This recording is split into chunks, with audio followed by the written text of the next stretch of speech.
It is so cold outside, we're inside this morning, and maybe there's some good heat going at Camp David, where the president is meeting with top lawmakers and several cabinet officials. One thing we know for sure, he did not leave behind his frustration over a former top aide's cooperation with a new book. He tweeted late into the night calling Steve Bannon a total loser and claiming that he cried when he got fired and begged for his job. When the president left the White House Friday, we're going to Camp David. We have a lot of things to work on, a lot of things to accomplish. He gave the cold shoulder to reporters. He had already unleashed the heat on Twitter about former chief strategist, now derided as the leaker, sloppy Steve Bannon, the enemy we face, who cooperated with the headline-grabbing new book, Fire and Fury, released 4 days early after the president's lawyer tried to block it. President Trump insisted he gave author Michael Wolff zero access. I never spoke to him for book.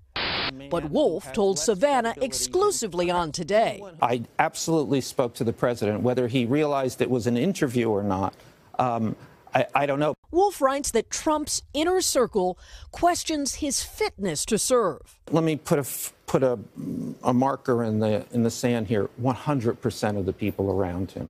But not Secretary of State Rex Tillerson, who said that assertion does not apply to him. I've never questioned his mental fitness. I have no reason to question his mental fitness. Press Secretary Sarah Sanders was on the attack. It's absolutely outrageous to make these types of accusations, and it's simply untrue. Former Trump campaign aide Sam Nunberg defended the president as capable but difficult. He does not have any mental problems. He can be difficult to work for. He's a celebrity. But Nunberg also admitted he probably called the president a, quote, fool, as described in the book. I probably did say that. He's called me worse.